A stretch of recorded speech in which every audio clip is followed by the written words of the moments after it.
So we are going to study about the pharmacology of female sex hormones today.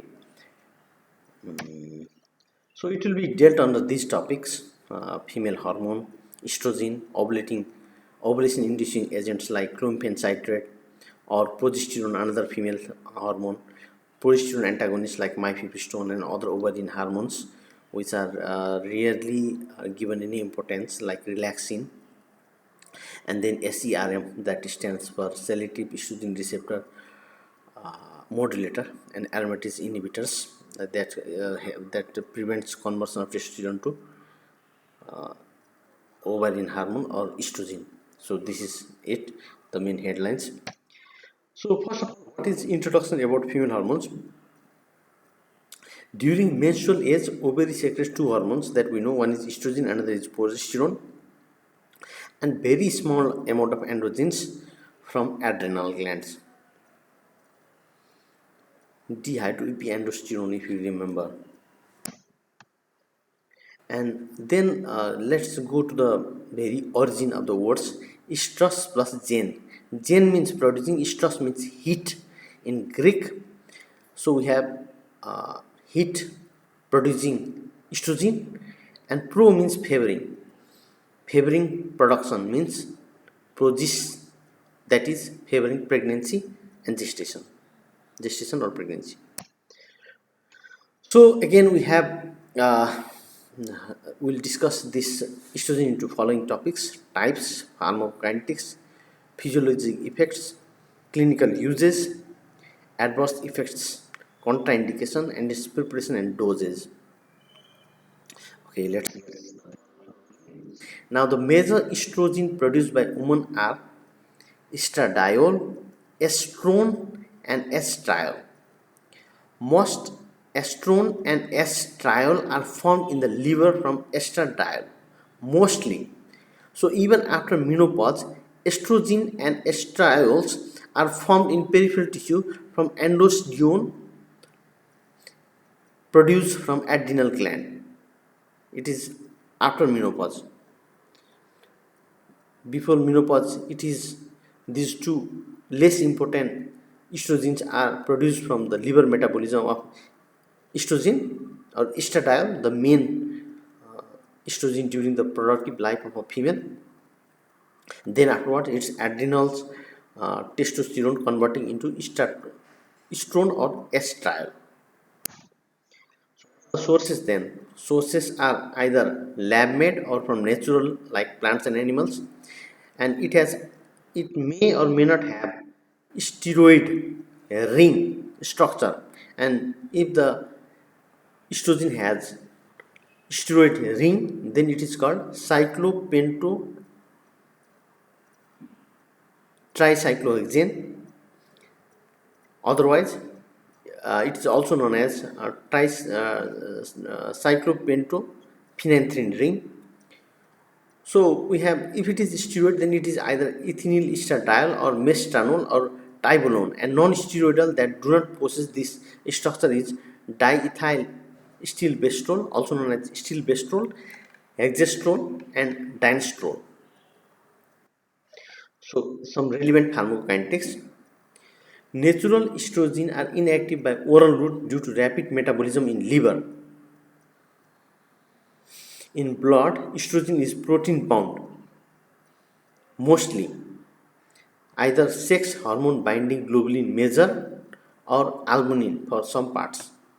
In livers, it is metabolized to less potent estrone, estriol, and also conjugated. So whenever the thing is conjugated, it undergoes intrahepatic circulation of glucuronide conjugate. The hepatic effects are responsible for some undesirable actions that we see, like hepatoma and the others. The hepatic effects of estrogen can be minimized by routes that avoid first pass liver exposure, just like vaginal, transdermal, or by injection. Few important topics of estrogen: mechanism of action, role of estrogen in female maturation, endometrial effects, metabolic and cardiovascular effects, and effects in blood coagulation. Physiologic effects, mechanism of action. This is actually for the mechanism of action of cortisol, and the only difference between cortisol and action of progesterone and estrogen, the only difference between is the binding protein in the blood. Sex hormone binding globulin makes it soluble in the blood, and the in case of cortisol, it's cortisol binding globulin. So in the blood, it goes in that form, and then it leaves when once it approaches your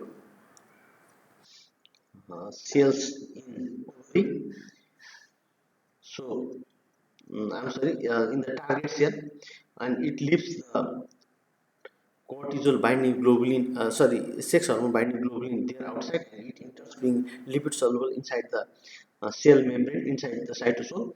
And in the cytosol, its receptor is normally uh, bound with a dimer of yeasts of protein 90, and binding your sex hormone, that is either estrogen or progesterone. Sex hormone plus receptor, and this dimer forms units of protein dimer forms the non-stable structure, and which divides and liberates the estrogen plus receptor, and they then dimerizes as shown in the figure, and then they enters the nuclear membrane inside the nucleus, where it increases the uh, estrogen receptor element, where it accelerates the process of transcription on acting in this, when it acts on this receptor in the GRE, or in our case progesterone element, and then the transcription machinery becomes activated, forming pre-mRNA mRNA protein and the response. So this is it, all about the mechanism of action of either estrogen or progesterone. We are done with mechanism action of estrogen, and let's move to the estrogen role in female maturation. Basically, female estrogen has role in the development of vagina, uterus, and uterine tubes while in mother's womb, while the female baby is in the mother's womb. And after some 10-11 years, when she develops secondary sexual characteristics and growth spurt, it is also brought about by the estrogen. And then after the growth spurt or after the puberty, when there is closing of epiphysis of long bones, it also occurs due to estrogen. Now, effect in endometrium and breast, there is a proliferation of sorry so there is proliferation of endometrium in the pre-ovulatory phase, and also proliferation of ducts and stroma of breast, not acini. Acini development is caused by progesterone. And now we move to the metabolic and cardiovascular effect of estrogen. It decreases the rate of resorption of bone by preventing osteoclast from causing bone dissolution, especially osteoid and osteoid protein. And it also increases the circulatory level of proteins such as corticosteroid binding globulin or cortisol binding globulin, thyroxine binding globulin, and sex hormone binding globulin, and fibrinogen. This all leads to the increase circulating levels of thyroxine, estrogen, testosterone, fibrinogen, and other substances. That's why the free amount of these things have hormones have to be measured, because their binding globulin is being induced, formation is induced by your estrogen. That's why their amount, total amount, is greater in the blood, total amount, when we talk about total hormone. And it also increases the high density lipoprotein and slightly decreases the low density lipoprotein, and reduce the total plasma cholesterol levels. That's why it has mild beneficial effects in the formation of uh, mild beneficial effects as far as atherosclerosis and your uh, ischemic heart disease, ischemic strokes are concerned. So this is it. We have studied estrogen for its mechanism of action, role of estrogen in female maturation, in the development of endometrium and breast, metabolic and cardiovascular effects, and lastly its effects on blood coagulation is that it increases the circulating levels of factor 2, 7, 9, and 10, and it decreases antithrombin 3. All in all, it has pro procoagulable or formation of it has formation of coagulability, increases the coagulability of the blood. Now we are done with estrogen. It's one more thing, its clinical uses. It is used in one of these things, either in primary hypogonadism, post-menopausal hormonal therapy, or in other uses. So what is primary hypogonadism? It is estrogen deficiency may be due to it is one of the uses of estrogen because there is primary failure of development of ovaries in primary ovarian failure and premature and also understandably in the premature menopause and castration. That is your ovary due to some accident or meant for or not meant for some accident or something happens and your ovaries are removed or ovaries are castrated. In there those conditions there will be the lack of estrogen, so which has to be given externally artificially. So what are the post and it is also used in post-menopausal hormonal therapy. And what are the post-menopausal symptoms that a woman experience around about 40 years of age, in which there is loss of menstrual periods and loss of regular menstrual periods, vasomotor symptoms like hot flushes, and your sleep disturbances, genital atrophy, acceleration of bone loss, all due to the less amount of estrogen in the body. And also there are lipid changes. More lipid will be formed because estrogen has good effect in the lipid profile, so it contributes to the acceleration of atherosclerotic cardiovascular disease. And then it is also used in postmenopausal hormonal therapy with estrogen. uh, yeah, it has beneficial effects to everything except for the cardiovascular risk because estrogen has pro-coagulatory effect. And it is also, and as far as the ADR is concerned, it also causes endometrial carcinoma, and there is a small increase in cardiovascular problems as well as breast cancer in women that is taking estrogen externally. And interestingly, a small protective effect against colon cancer has also been noted with estrogen. So, what are the other uses of estrogen? Intractable dysmenorrhea. Dysmenorrhea means painful menstruation, hirsutism, and amenorrhea, and it is considered second to third line in acne, dysfunctional uterine bleeding, and prostate carcinoma. Dysfunctional uterine bleeding is uterine bleeding whose cause has not been identified.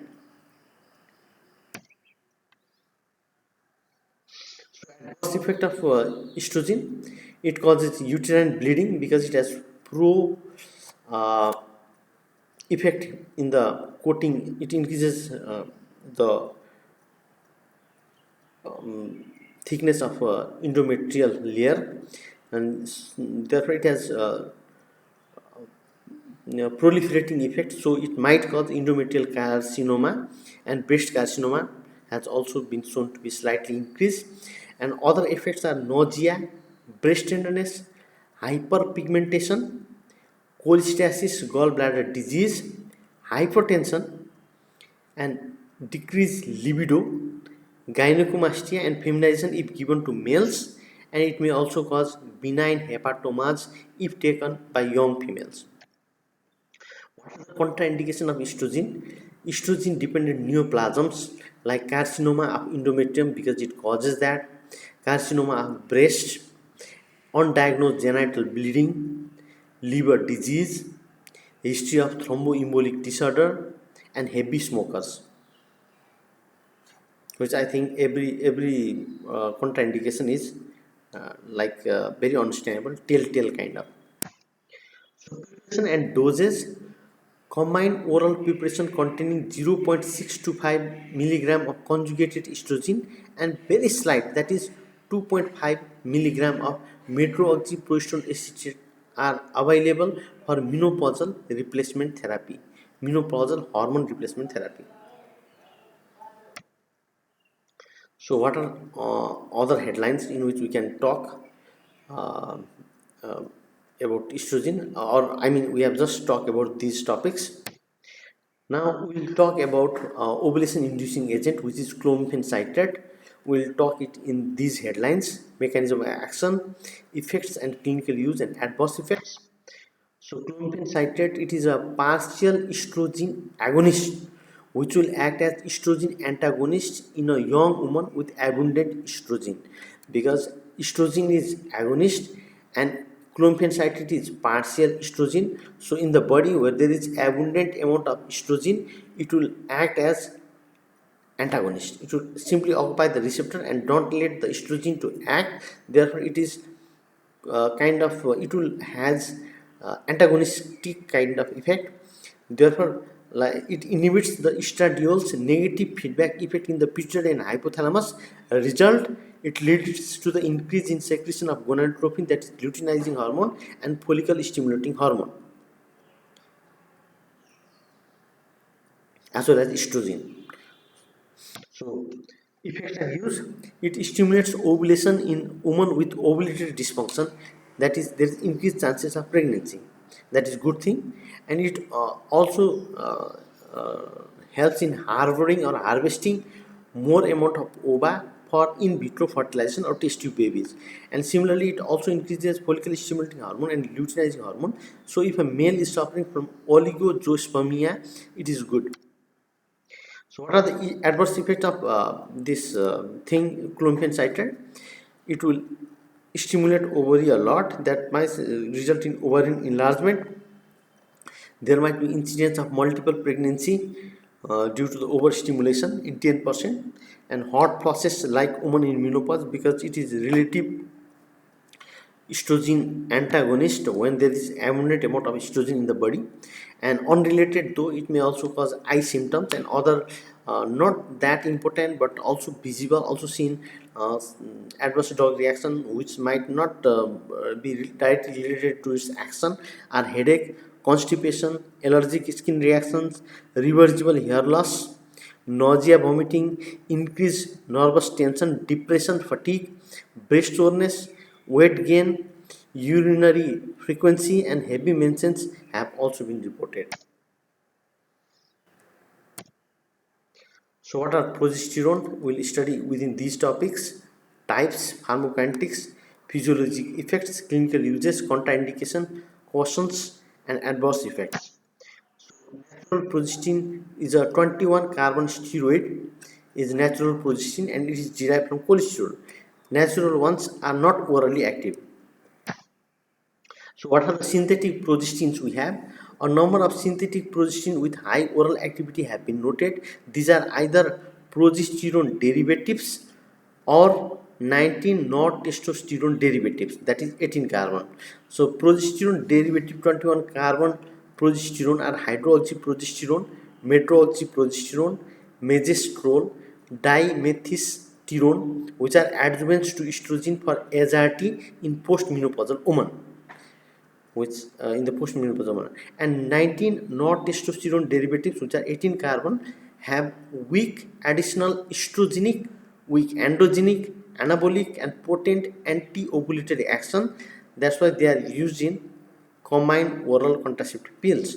And third generation 19 not testosterone derivative progestins have minimal estrogenic and androgenic or anabolic activity. They include desogestrel, gestodone, and norgestimate. So the little pharmacokinetics in liver, progesterone is metabolized to pregnandiol and conjugated with glucuronic acid, and same enterohepatic circulation it undergoes. What are the mechanism of action of progesterone? We have mentioned it in the mechanism of action of estrogen. What are the effects of progesterone? It brings about secretory changes in estrogen primed endometrium, that is normal physiologic action. That is, it causes hyperemia, tortuosity of glands, and increased secretion that occurs while epithelial proliferation is suppressed. And it also causes proliferation of acini in the mammary gland versus what estrogen does. We know that, and it has anti-diabetic effect with the increasing basal secretion of insulin. It is a heat producing hormone like estrogen that's why it also causes increased body temperature, increased respiratory rate, and it have depressant and hypnotic effects on the brain. Uses of progesterone, it has therapeutic application and diagnostic uses. So therapeutic application, the major uses of progestational hormones are for hormone replacement therapy, and hormonal contraception. So in the hormone replacement therapy, it counteracts the risk of inducing endometrial carcinoma, and it may also it may be the major uses as depicted is the hormone replacement therapy and hormonal contraception. Why it is used in progesterone is used in hormone replacement therapy, estrogen is enough? Answer is it counteracts the risk of inducing endometrial carcinoma, even little amount is enough, and it is also used for dysmenorrhea, endometriosis, and bleeding disorders. Dysmenorrhea means painful menstruation, endometriosis means uh, endometrial tissue in abnormal place, just like in ovary or whatever or wherever, and bleeding disorders. The diagnostic uses, progesterone can be used as a test of estrogen secretion. That means in an amenorrheic patient, withdrawal bleeding with progesterone is seen only when endometrium has already been proliferated by estrogen. What are the contraindication, cautions, and adverse effects of progesterone? Older preparations may have androgenic mineralocorticoid like side effects like increasing in blood pressure, reducing plasma HDL levels, and causing virilization. Virilization means formation of male-like characteristics in a female after using the drug. That is called virilization. And increased breast cancer significantly compared with risks in women taking estrogen alone. So these are the adverse contraindication, cautions, and adverse effect. Now we'll see the clinical usage and contraindication. Now we are just in the clinical usage and contraindication, cautions, and adverse effect of progesterone. Now progesterone antagonist mifepristone side effect first use. It is an emergency post-coital contraceptive. However, there may be delayed ovulation in the following cycle. It is used in our progesterone antagonist is used as emergency post-coital contraceptive, and it may terminate the early pregnancy up to 7 months. 7 weeks, but that is not desirable since it might cause excessive bleeding. And other possible uses of mifepristone are endometriosis. I have defined it earlier. Cushing syndrome, you know it, I suppose. Excessive amount of uh, cortisol in the body, and breast cancer as well.